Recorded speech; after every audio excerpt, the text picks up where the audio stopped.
Hey guys, thanks so much for coming. I'm excited to share this presentation with you because I think that if you live in Southern Arizona, at least one time in your life, you need to come and see this place. This is the UNESCO World Heritage Site that's literally in our backyard. Before I get started, I'm kind of curious why you guys chose to show up today here. What interests you about Casas Grandes or Paquimé? Go ahead and raise your hand. Karen?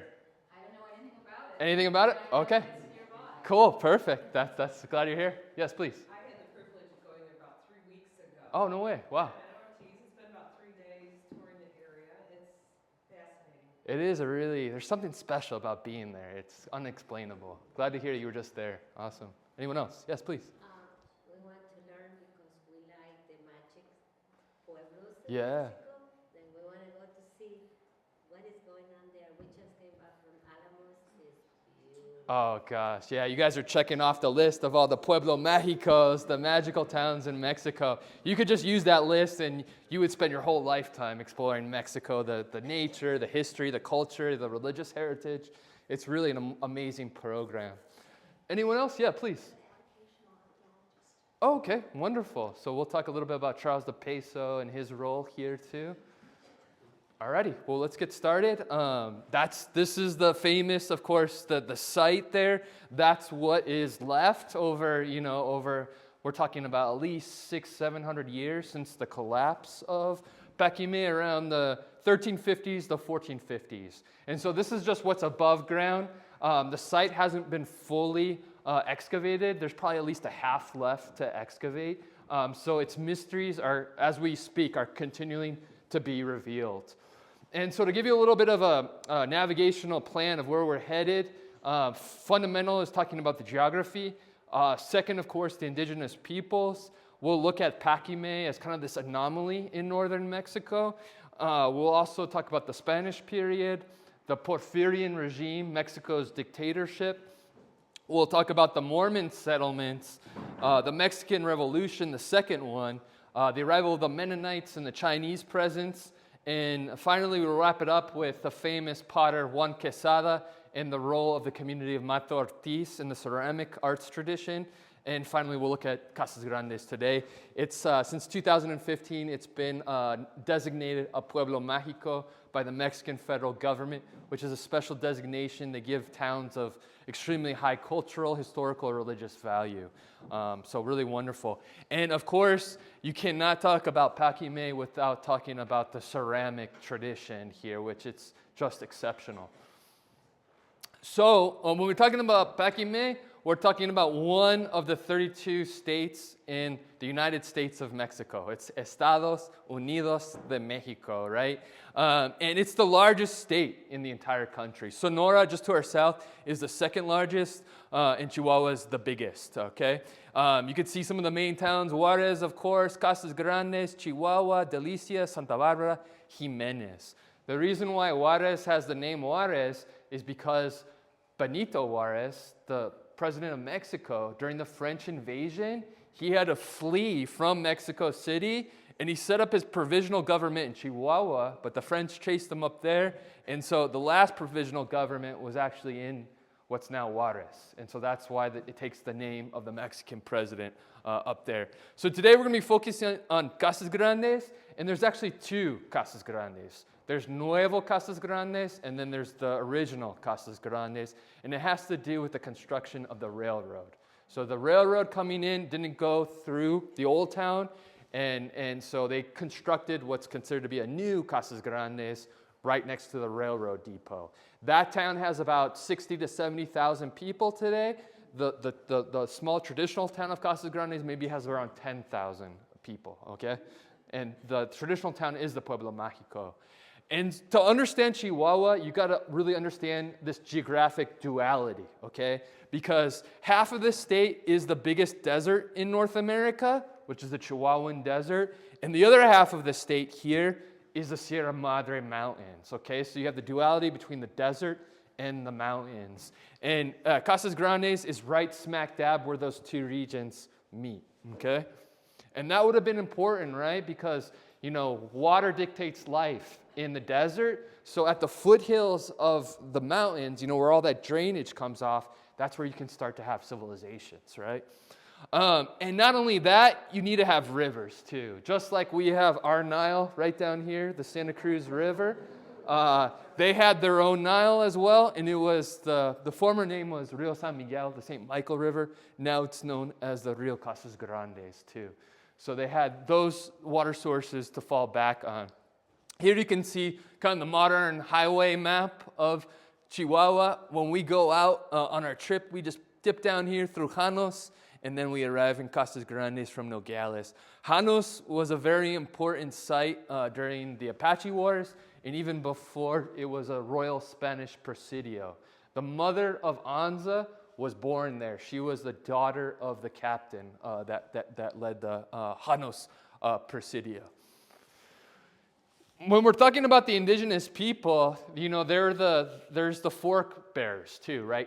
Here in Arizona, we have the Hohokam, and then we talk about the Otam, right? There's theories as to whether they are related or not. It's still being discussed today. But if we want to talk about the culture here, it was the Mogollon culture in the old culture here, whereas here in Arizona was Hohokam. And both of these cultures were really amazing hydraulic engineers. They were able to transform the desert using water management techniques to enable these civilizations. You've maybe been to Pueblo Grande up in Phoenix to see that, or maybe Casas Grande as well. And the other important culture is the term Anasazi, or the ancestral Pueblan peoples. And so really key to understanding Casas Grandes is its geography, right? It was in the middle between Mesoamerica and the Four Corners region, the Puebloan cultures, okay? This area has sometimes been referred to as Oasis America by some geographers. You have Mesoamerica, which means middle, Oasis America, and Arid America. Those were the three geographical cultural divisions by the anthropologists.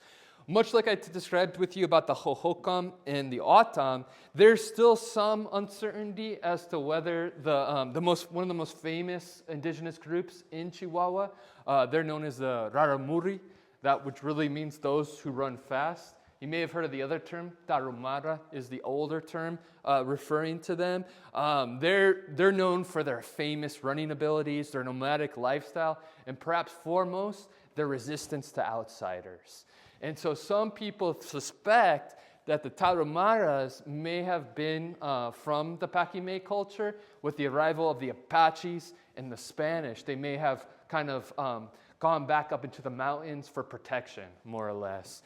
Charles de Peso, he's the one that kind of started this suggestion that the fall of Paquimé led to this dispersal. Michael Whalen and Paul Minnis, they did some anthropological studies where they found cultural continuity, but there was some questions about the genetics. But there are some similarities between the two.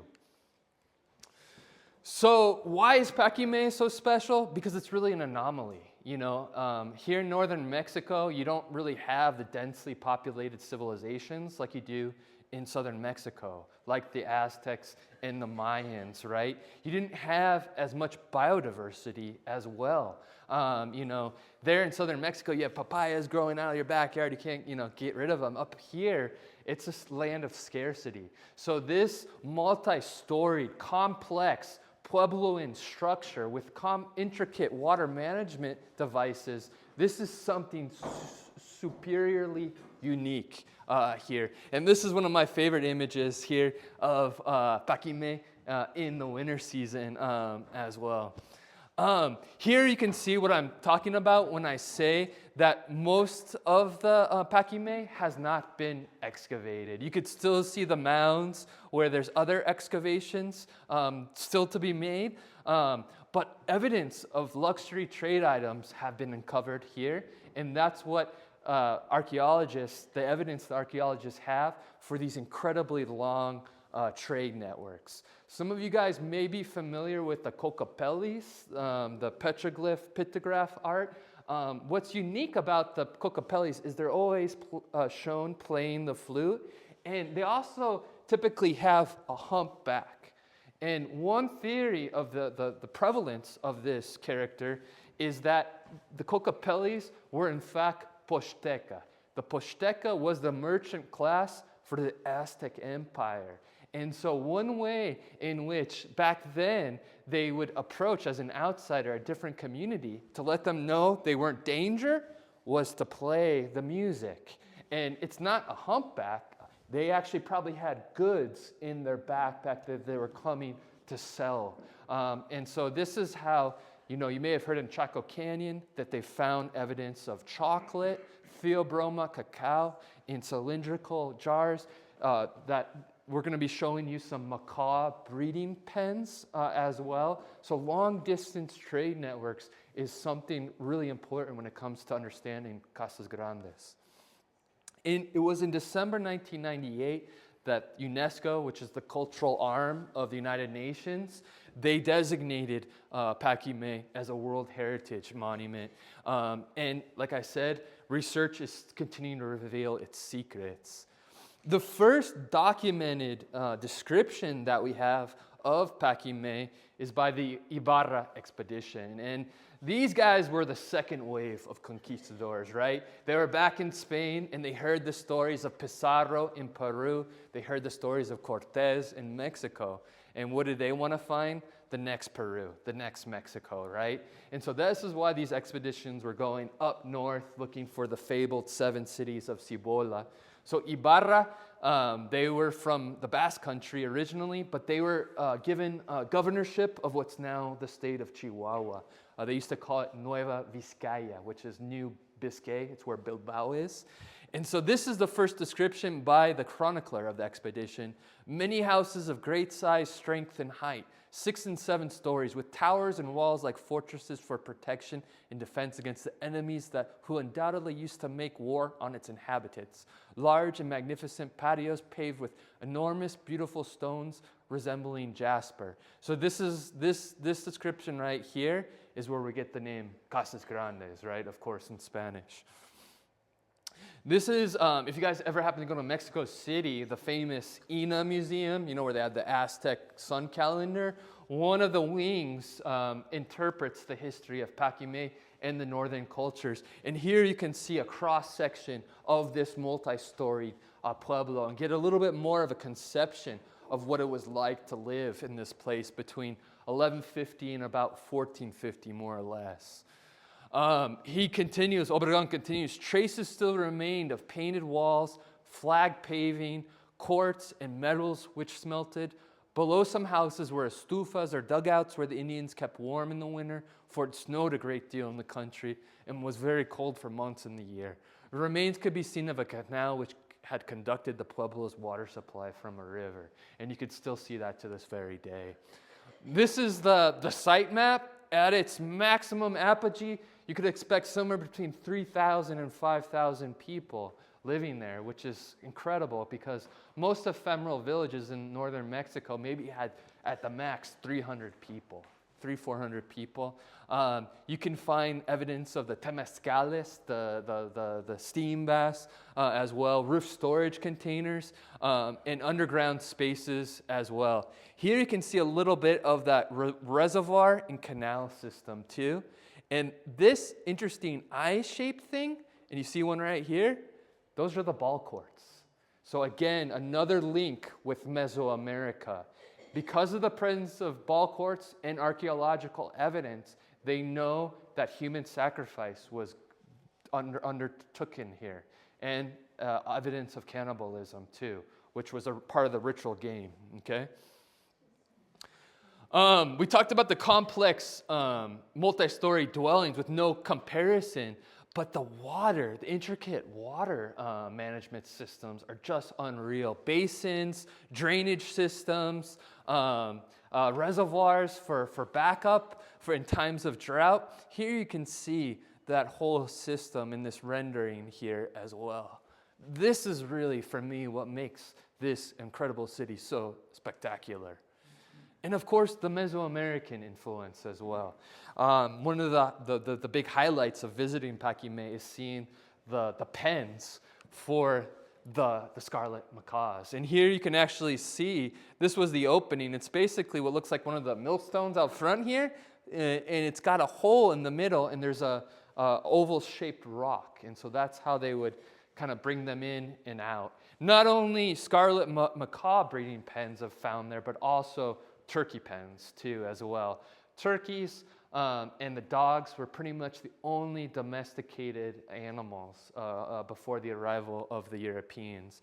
And we could see the presence of the macaws also depicted on the ceramic tradition here in Paquimé.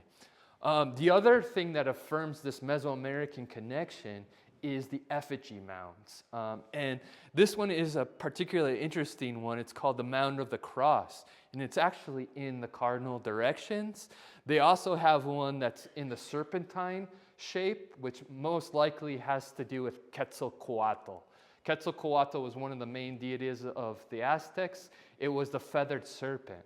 The feathered serpent, what it represents is the two dimensions of our world, right? The serpent is on the terrestrial, and the birds are in the sky. So that's the unison of the two is that's why he's the deity of the Aztecs right here. The other thing about the cardinal directions is that another archaeologist named Stephen Lexon, he wrote a great book. And what he found out is that the other ancestral Puebloan sites, Chaco Canyon and Aztec ruins in northern New Mexico, they're on the same longitudinal axis as Casas Grandes too. Chaco would have been the first, then Aztec, and then finally Casas Grandes as far as timeline goes. So maybe perhaps there was some relationship, people moving as societies collapsed. Another incredible site that you need to visit while you're in the area is nearby Mata Ortiz. There's a cave called Cueva de la Olla. And there you have an example of, what allowed civilizations to build these monumental things like the pyramids. It was the storage of food, the ability to store food. And so here we can see this interesting conical shape, basically granary for the storage of corn. And that would have been important. They didn't want everything in the big city because, in case there was attacks and that. So they would have it kind of interspersed in these little surrounding communities that were connected with the main town as well. So what led to the collapse of this civilization? The height was for about 300 years, 1150 to about 1350. Well, there's evidence. There's archaeological evidence of war. There's archaeological evidence that it was burned. I mentioned to you guys earlier that about the same time that the Spanish are coming from the south up into the north of Mexico, you have another group that's coming into the southwest, a foreign group. They're not native to the southwest. They're coming from the north. They're the Athabascan speakers, the Apaches and the Navajos, right? They weren't native here. And so they were coming down and raiding into these areas. So perhaps the Apaches or maybe another culture, the Sumas or the Mansos, were the ones that basically caused, that rapidly caused the collapse of Paquimé. Here is Francisco de Ibarra from the Basque region. Durango, Mexico, or Durango, Colorado. The Basque gave that name. There's a town in Basque country called Durango as well.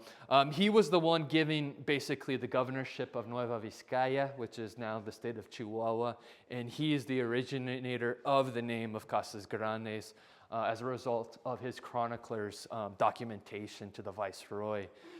He pointed out when he was there that there were other people that were living there called Sumas, but they lived in a very much more ephemeral, wiki-up kind of structures. And they got that from them. They also got the name Paquimé from them, basically.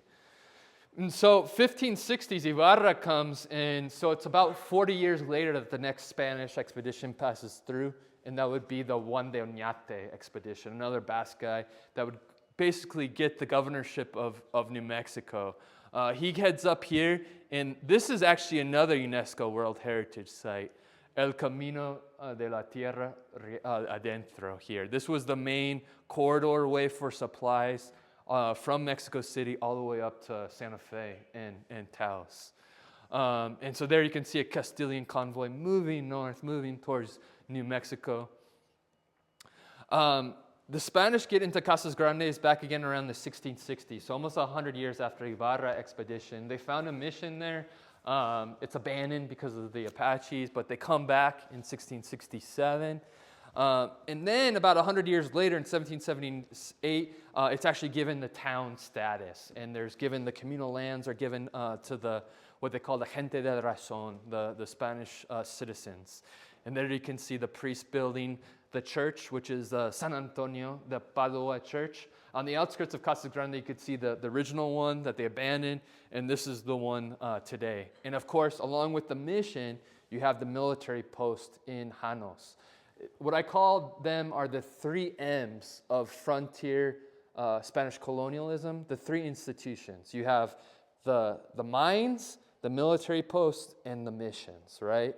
The mines is why they came up here, the missions too, and the military posts were to protect those other 2 institutions.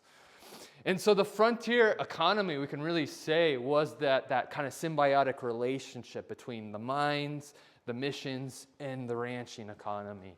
That's why the Spanish were up there. And one of the things when the soldiers weren't soldiering, what were they doing? And when they weren't mining, they were making moonshine, all right?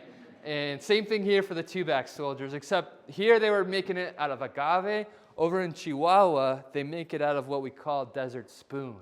It's not in the agave family, but they do the same treatment that they would in agave. They cut off all the leaves. They focus their attention on the heart of the desert spoon.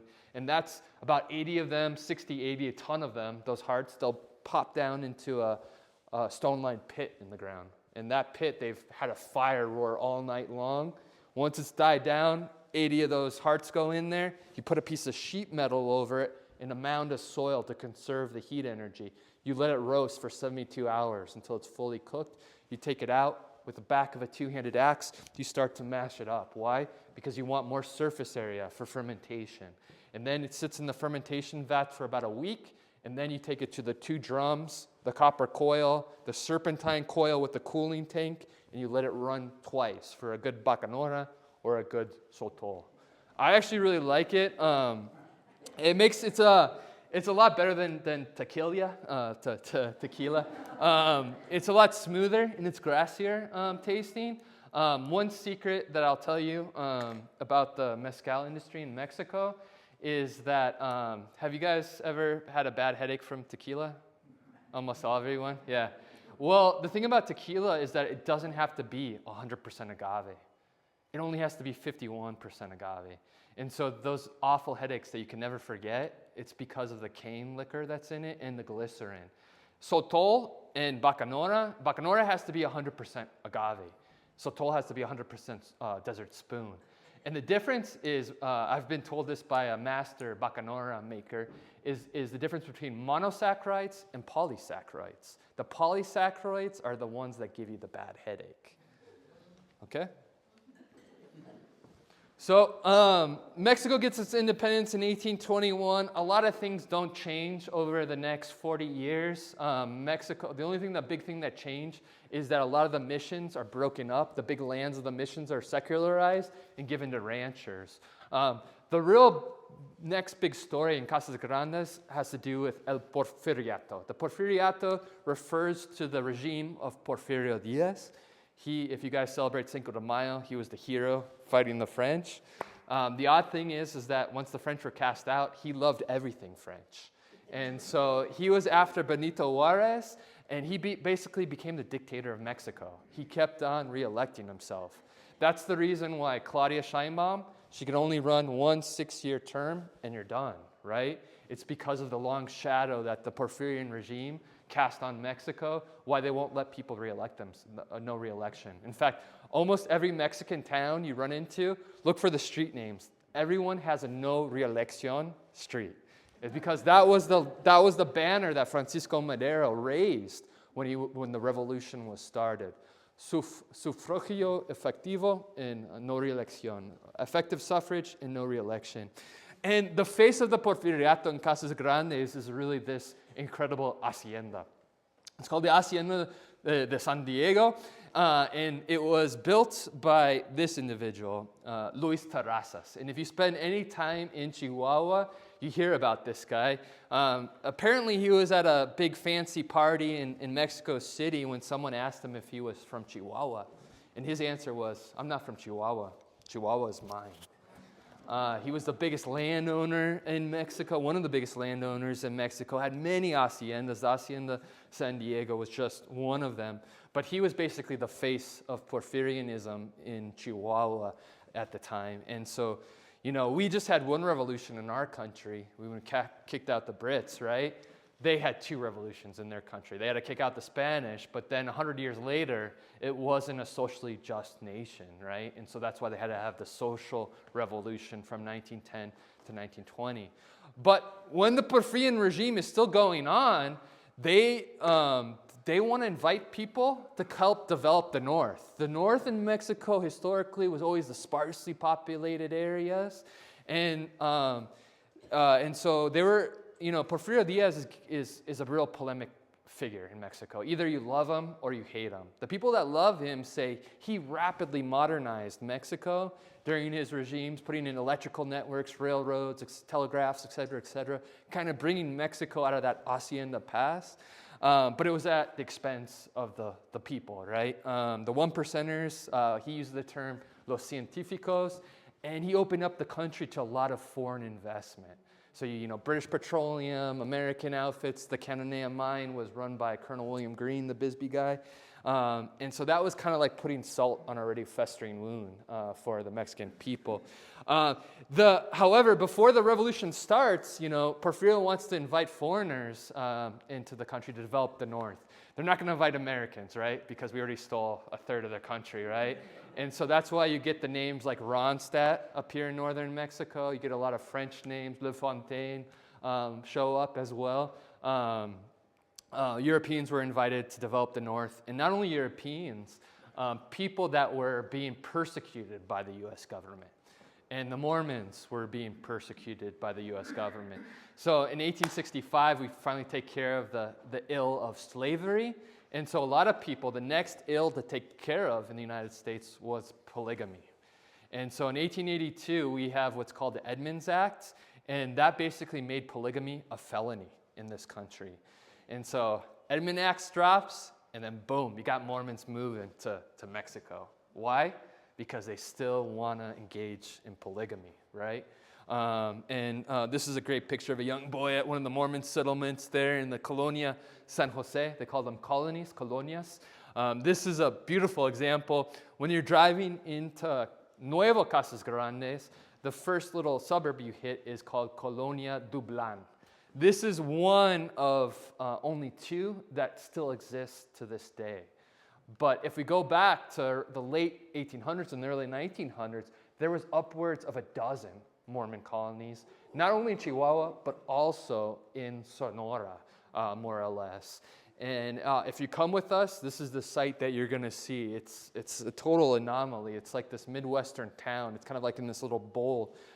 It's really unique in that they actually have like this mini temple. It's one of only two Mormon temples in the country of Mexico. The other one's in Mexico City. They had some Mormon bigwigs come in, and they said, "Oh my gosh, how could they not have a temple?" And so that's why the temple went in there. This is Colonia Juarez. So this is kind of a little bit closer to Casas Grandes and Mata Ortiz compared to Colonia Dublan, which is in Nuevo Casas Grandes. And this is another, besides the temple, this is the other landmark in Colonia Juarez. This is the Academia Juarez. This is their main school. And a lot of the local Mexicans that live in Casas Grandes, they actually are educated here too as well. And so the Mormons, they were invited by the Porfirian regime. And so in 1910, boom, the revolution happens. And so they're sitting ducks, right? Because here the dictatorship invited them. They're pretty wealthy. They're pretty good administrators. They've been doing businesses. And so 10 of these colonies disappear. Basically, they flee for Arizona. One of the already established colonies was St. David's. They also established Palmarin. And then Binghamton in Tucson, which is where the Rialto River meets, I think, the River Road. It was another kind of settlement of them, of basically those who had fled the Mexican Revolution that were polygamous Mormons down here. The Mexican Revolution really gets start up right here, right in our backyard. Cananea, the 1906 mining strike there, they say that was the spark that set off the revolution. And a lot of the first revolutionary leadership came from the north, too. One of those guys was Francisco Madero. He was the one that raised up the banner of no re-election. And one of the first battles that was fought was the Battle of Casas Grandes. There was the dictatorship's forces, and there was Francisco Madero and Giuseppe Garibaldi. Have you ever heard of Garibaldi Plaza in Mexico City? This is the namesake of Garibaldi Plaza. He was the grandson of Giuseppe Garibaldi, who was the unifier of Italy in the 1860s. His grandson was involved in a lot of different revolutions, and he offered his services to the Mexican Revolution to help them. And so he was one of the heroes of the battle. And Madero, you could see, got wounded, actually. At the Hacienda San Diego, the Porfirian place, is where they proclaimed him president of Mexico for the first time, actually. So eminently historic as far as the Mexican Revolution goes. So the revolutionaries win, and they're still interested in developing the North. It's still sparsely populated. So who's the next people that come into town? They're the Mennonites, actually. And where do they come from? They come from Canada. Because after World War I, the Canadian government basically renegated on their promises to the Mennonites from Russia, Europe, Eastern Europe. They originally, when they migrated, they were given the promise that they were to be allowed to teach their own children in their own schools in the High German, right? World War I ends, and Canada says no more. You can no longer teach your own children. And they weren't going to have any of that. And so they were looking for other places to settle, and they got an invitation from the president of Mexico, Alvaro Obregón, to come here. First, they were looking in Sonora, but they liked Chihuahua better. And so they bought the land, and all of the people migrated on rail, coming down from Canada all the way down to Casas Grandes. And it's really one of the most interesting things is to go to the Mennonite lands in Chihuahua. They have an amazing museum, a really well-done museum. And there's two kind of classes of the Mennonites. There's the people that stick traditional, and then there's the more kind of realistic modern people too. Those are the people that run the museum, but they show how the life was like, beginning in the 1920s and 30s as well. One of their perhaps most famous contributions to Mexican culture is cheese, the Mennonite cheese. And this is a cool one because it actually comes in the shape of the state of Chihuahua. It's a Chester type cheese is the original cheese, but as far as melting cheese goes, cooking cheese goes in Mexico, Mennonite is the top. And my wife, her family's from Chihuahua, and you'll never find anything except Mennonite cheese in the refrigerator there as well. So, Chihuahua's fantastic, but because you have really this convergence of, the indigenous cultures, the mestizo Mexican cultures, the Mormon, the Mennonites, and you even had Chinese presence too. And the reason the Chinese were in Casas Grandes was because in the 1930s, the state of Sonora, which had the most Chinese immigrants of any state in Mexico, they have an anti-Chinese Exclusion Act. And the reason for that goes back to our Chinese Exclusion Act in the United States. So in the United States, our Chinese Exclusion Act was in 1882. Guess where all the Chinese go? They don't go back to China, they go to Mexico. And Sonora is one of the states that receives the most of them. So fast forward to the 1930s, we hit the Great Depression. What do Americans do? They kick out the Mexicans, right? And so the Mexicans go back to their towns in Sonora, and who's on the middle class? The industrious Chinese, right? And so there's a fallout from that. And so in Sonora, one of the darkest periods of the history, they have the anti-Chinese movement. And so where do the Chinese go? They don't go back to China either.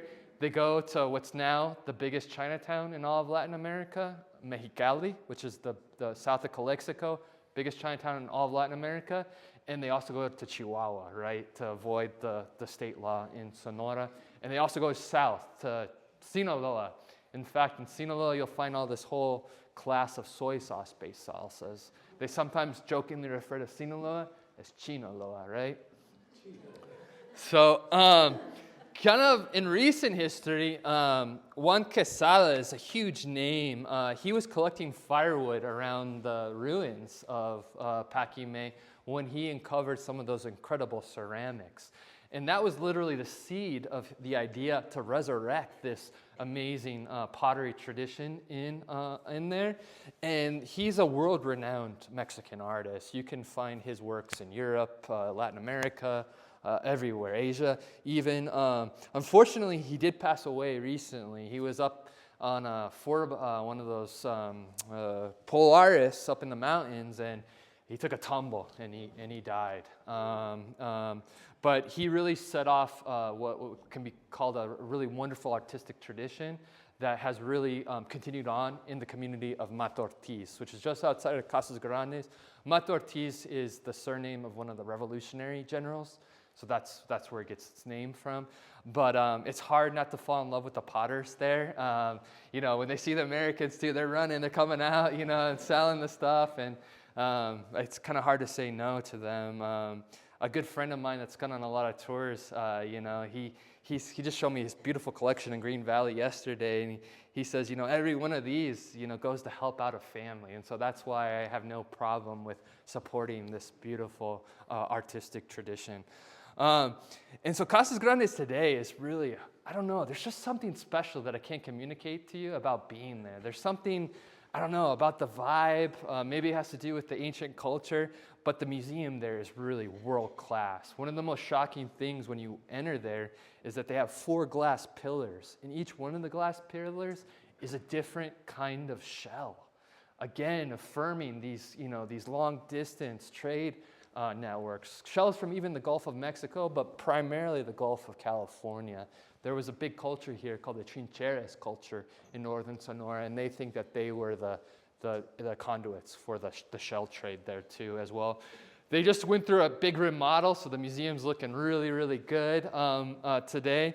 And one of the cool things about going to the town too is that they have a popsicle store, and you could get a sotol popsicle too, so you can try that out there too.